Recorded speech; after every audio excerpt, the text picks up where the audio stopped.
Allez, bonjour à toutes et à tous. Crédit, vous connaissez la musique, on fonce direct sans perdre de temps. Alors, sur la mise à jour des time frames, donc là je me mets en 4 heures comme d'hab, donc ce qui nous intéresse pour les unités de flux, c'est de regarder à l'intérieur des canaux de tendance. On n'est toujours pas 100% décidé, mais on est allé chercher des niveaux intéressants. Vous aurez remarqué donc, comme on l'avait dit, le contexte horaire s'est bien apprécié. Il a rejoint la moyenne ascendante autant en 4 heures ici qu'en horaire, hein, la moyenne en horaire elle est par là aussi. Moyenne qui est donc maintenant ascendante, qui officialise donc le fait que les boules ont marqué un joli point dans la tête des bears. C'est pas pour autant gagné, puisqu'on l'a dit, attention, on a marqué éventuellement ce qui pourrait être le premier d'une nouvelle séquence de 3 flux. Après, on l'avait dit, toujours cette hypothèse de 2 flux correctifs, dont le second est très rapide et le petit range intermédiaire, pas franchement hyper propre. Mais on l'avait dit, bon, on savait qu'il y avait beaucoup d'incertitudes sur les signaux techniques à cause de la volatilité de court terme, les machins bancaires et tout le bordel.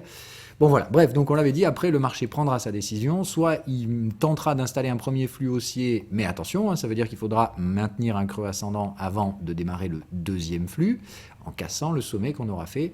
Ce sommet, pour l'instant, tenterait à vouloir se construire sur les 4165. Zone évidemment techniquement importante, puisque si on débordait l'ancien sommet, ça marque tout simplement, évidemment, là encore, l'obligation. C'est-à-dire, si vraiment là, on va installer un nouveau plus haut, là, derrière, il n'y a pratiquement aucune chance de casser les points bas. Ce sera là, dans ce cas-là, l'officialisation et la cassure, en fait, des scénarios vendeurs. Donc, ça me paraît tout à fait normal, en fait, que le marché hésite sur cette zone-là. On y retrouve des bornes de volatilité sur les UT supérieures. Donc il y a pas mal de raisons, encore une fois, que les brokers arbitrent une forme de résistance ici. Pour maintenir le niveau d'incertitude maximale, je vous rappelle, c'est quand même la base des flux, hein, c'est de dire, malgré le fait qu'on doit déplacer les prix dans un sens plus que dans un autre, le sens de la gestion à faible risque, il y a quand même, encore une fois, la volonté générale d'exécuter un maximum de volume. Le broker, pour exécuter un maximum de volume, il utilise la meilleure technique qui soit, il manipule les prix pour donner aux gens envie de trader. Et c'est tout bête, mais c'est donc de dire, la meilleure façon de faire trader des gens, c'est de maximiser leur impatience et leur incertitude, c'est de jouer sur les biais. Donc en général, j'ai souvent tendance à dire, les brokers ne le font pas de manière consciente et malicieuse, mais concrètement, leur travail consiste à maximiser le volume à exécuter sur des zones de prix pas forcément toujours intéressantes. Et ils jouent principalement sur ces deux biais humains très connus du trading, l'incertitude et l'impatience. Donc je vous dis souvent, effectivement, le broker cherche à maximiser l'incertitude et accélérer, ralentir le prix pour jouer sur vos biais d'impatience en plus de ça. Bon, donc on ne va pas refaire un cours non plus entier sur les flux, je prévois toujours de le faire et de le mettre d'ailleurs dans le précis, certains me l'ont dit hier dans le live, donc c'est prévu, hein, voilà. Toutes ces structures de flux, pour moi, elles sont quand même pas très compliquées, puis on en a déjà parlé depuis plusieurs semaines, normalement les règles devraient déjà être claires pour vous, mais c'est clair que je vais les formaliser quand même dans le précis de façon plus légitime. Donc ça viendra, hein, j'ai juste beaucoup de choses à faire en ce moment, et c'est compliqué, je ne peux pas encore me dédoubler. Donc voilà, ça fait partie des trucs à faire. Ceci dit, donc, revenons là-dedans, comme je vous dis, pourquoi le broker pourrait franchement bloquer ici? Comme on le dit, il y a plusieurs raisons techniques. Il pourrait bloquer la volatilité ici, histoire de maximiser l'incertitude, c'est-à-dire laisser éventuellement un correctif qui reviendrait, comme on l'avait dit, en horaire, installer une troisième borne. C'est-à-dire, dans ce cas-là, on revient, on corrige, on commence à retracer ce beau premier flux acheteur. Alors, voilà. On voit bien, donc les contextes ont croisé la moyenne, on a bien le démarrage d'un premier flux potentiel. Le but ici serait donc de consolider, renverser le contexte, installer une troisième borne et acheter le repli vers la moyenne ou au pire la borne de volatilité qui d'ici là se sera fermée. L'objectif étant donc d'essayer d'acheter le point de départ d'un deuxième flux, etc. Ok? Ça on en avait déjà parlé, normalement je fais donc une redite et je passe très rapidement là-dessus. Ok? La séquence, dans ce cas-là globale, ça aura été nos 3 premiers flux, ok, suivi de 2 flux correctifs, puisque c'est bien comme ça que se produit la séquence, et on est déjà dans le redémarrage du premier flux, à suivre donc 2 flux supplémentaires derrière. Ok? Bon voilà tout simplement, comme j'ai dit, dans les structures de flux, il ne faut pas chercher à contrôler, il faut juste avoir une règle générale et s'y tenir. Quand on a plein de signaux comme ça d'alerte de volatilité, comme on avait dit, au lieu au contraire d'essayer de bien rentrer tout dans les petites boîtes en tordant tout un tas de règles, on se dit plutôt, bon, ça peut être bruyant, donc on fait plusieurs hypothèses en favorisant toujours les hypothèses dans le sens de la gestion à faible risque. Ça ne garantit absolument rien, mais c'est juste de comprendre qu'il n'y a pas de symétrie dans la gestion. Quand il y a une gestion à faible risque qui est plus acheteuse que vendeuse, les probabilités ne sont pas 50-50. Donc quand vous avez deux scénarios qui ont autant de chances de se produire, en réalité, il vaut mieux faire le choix de la gestion à faible risque, c'est-à-dire comprendre qu'il y avait plus d'intérêt à être acheteur que vendeur. Voilà.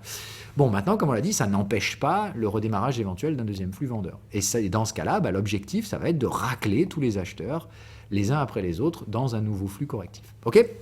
Donc on se tient prêt, encore une fois, ça n'est pas du tout gagné pour les boules. Et pour ma part, sur cette zone-là, je trouve tout à fait légitime que les boules, éventuellement, encaissent certains profits. Pour ma part, les signaux ici ne sont pas catastrophistes, donc je pense qu'il faut encore garder des expositions acheteuses au cas où. On peut tout à fait passer en ligne droite comme des teubés. Maintenant, ça me paraît quand même assez peu probable pour tous les arguments que je viens de vous exposer. La maximisation de l'incertitude et le fait que si on passait déjà à travers cette zone, on réduirait en fait cette incertitude. Ce qui me semble, pour ma part, dans des stratégies de flux, généralement le choix du compromis qui n'est pas fait. C'est-à-dire, on préfère surtout maximiser l'incertitude et jouer sur le timing. Donc j'ai envie de dire, je doute qu'on traverse cette zone-là. Je ne suis pas sûr qu'on s'effondre non plus.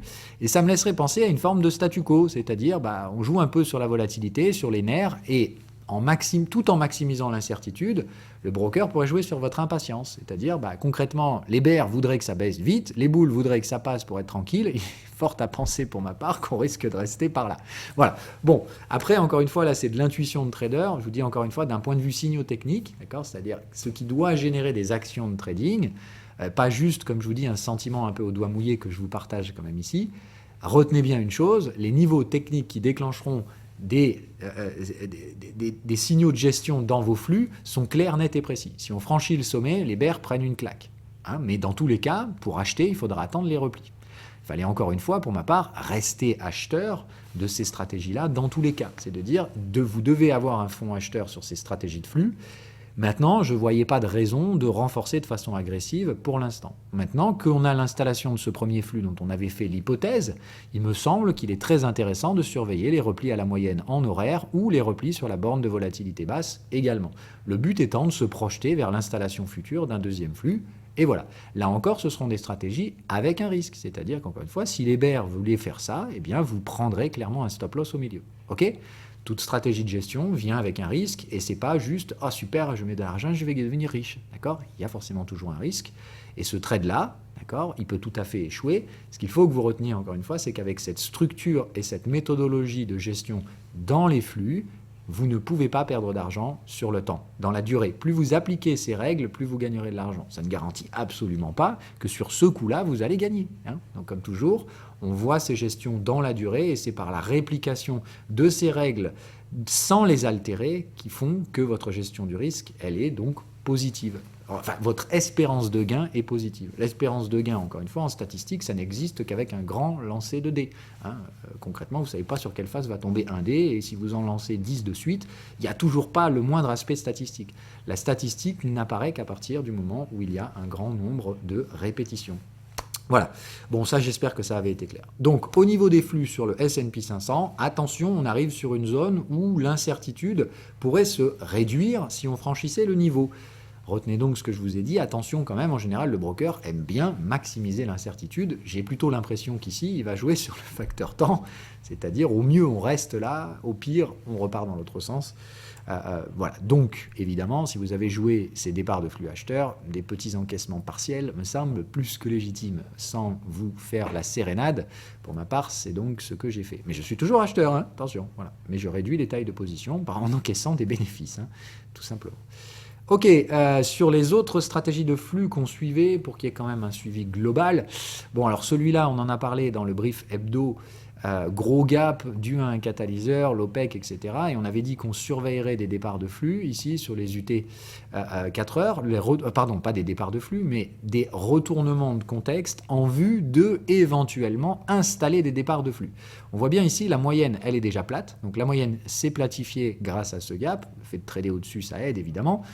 Le but, maintenant, de voir combien de temps ce mouvement haussier, suite à ce gap, va perdurer. Encore une fois, on l'a dit là aussi dans le brief hebdo, ce genre de gap hebdo, ça a du mal à tenir. Donc j'ai quand même tendance à penser, encore une fois, que le mieux qui puisse se produire, c'est une poursuite de ce flux jusqu'à ce que ce contexte-là passe au-dessus de la moyenne, auquel cas derrière, on pourra, après troisième borne de range, racheter la moyenne ou la borne de volatilité qui, d'ici là, sera venue nous redire bonjour. OK ?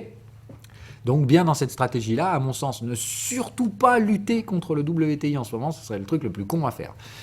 Donc, plus de dire, laissez le marché donner la réponse. Est-ce que ce gap est un événement exogène, il va être résorbé et on revient dans la structure de range, c'est-à-dire on revient travailler ces gros supports de moyen terme entre 50 et 75 $, ce qui était tout à fait possible puisque on l'avait vu sur les UT supérieurs, pour l'instant on n'avait que des stratégies de take profit. Maintenant, les bears étant sortis, maintenant qu'on a des catalyseurs haussiers par la réduction du supply, attention encore une fois, ça peut tout à fait se retourner.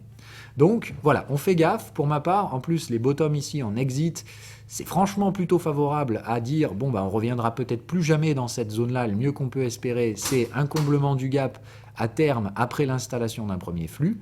Encore une fois ici, hypothèse, pour ma part, il faudra valider ou invalider cette hypothèse à partir des prochaines semaines. Regardez comment ça va se passer. On est sur des UT 4 heures, donc il faudra probablement plusieurs boîtes de contexte, probablement donc au moins un mois, voire plus, avant d'espérer avoir la confirmation de l'installation de ce premier flux. Donc voilà, les boules doivent donc continuer, maintenir la pression. Les bears sur le pétrole doivent donc essayer justement de contenir cette pression et de la rejeter le plus vite possible pour réintégrer les contextes. Ok ? En attendant, pour les boules, l'objectif c'est de tirer ce fameux contexte au niveau de la moyenne pour valider l'installation spéculative d'un premier flux. Et encore une fois, même si on installe un flux, ça ne veut pas dire que derrière on n'ira pas plus bas. Ça veut juste dire qu'ici, il y aura des raisons légitimes pour des acheteurs d'intervenir sur des UT inférieures, la gestion à faible risque étant toujours sur des UT bien plus larges, bien entendu. Je rappelle, les flux sont là pour couvrir le vide et déplacer les prix, allumer les lumières du casino, quand concrètement, ce qui se passe réellement avec des gros fonds, ça se passe sur les gros UT. Voilà.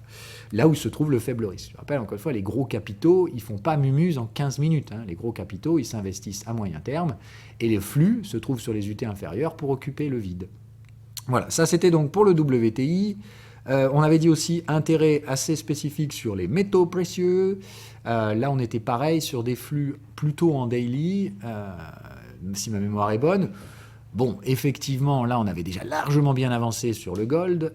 C'était plutôt mon pote le silver, moi, qui m'intéressait.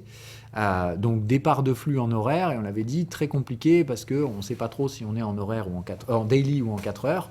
Bon, en tout cas, ce qui est relativement intéressant ici, c'est comme on l'avait dit, le fait de reprendre ce support ici sur les zones horizontales qui auraient dû réagir déjà à l'époque sur le silver, de le faire en V-bottom et d'aller entuber immédiatement la résistance. Donc là, ça y est, le V-bottom est confirmé sur le silver. Donc là encore, moi je réalise des TP partiels, mais des trucs microscopiques. J'encaisse pas plus de 10% de mes bénéfices, et le reste, mais j'ai aucune raison de m'opposer à ça, au contraire. Pour moi, c'est de dire, l'objectif, c'est au moins d'aller rechercher la troisième borne, et puis en plus, elle risque de céder, et les objectifs, pour moi, se trouvent beaucoup plus loin, puisque je trade ces flux en daily. Donc pour moi, l'objectif, c'est d'aller péter l'ancien sommet à 30 $ du silver, de laisser le flux s'installer jusqu'à, toujours pareil, renversement, troisième borne, take profit, etc. Ok ? Toujours pareil, le flux, je ne sais absolument pas quelle sera la zone de prix où ça va bloquer. Je sais juste qu'effectivement, d'un point de vue stratégique, c'est plutôt la zone des 35 $ qui aura un tout intérêt à trouver des résistances, des zones où on risque de voir des encaissements de bénéfices. Et je ferai clairement partie de ces gens-là à ce moment-là. Voilà, bref, donc, on a résumé encore l'essentiel. C'est souvent par la répétition que ça finira par rentrer. Donc, normalement, tout ce qu'on a dit aujourd'hui ne doit pas être nouveau pour vous. Ce sont les mêmes choses, en fait, que celles qu'on a déjà dites et la semaine dernière, et qui avaient été dites la semaine d'avant, et puis celles d'encore avant, etc. Et c'est donc pour cette raison que, normalement, vous devez commencer à comprendre comment ce petit bordel fonctionne. Ceci dit, je vous l'ai dit et je le redis, je le promets, je vais le mettre officiellement dans le prési pour que ces règles soient gravées dans le marbre. Mais normalement, déjà depuis pratiquement une dizaine de semaines qu'on fait ça, vous devez voir que les règles sont toujours les mêmes et que je ne les triture pas toutes les semaines pour le gré des vents. Voilà.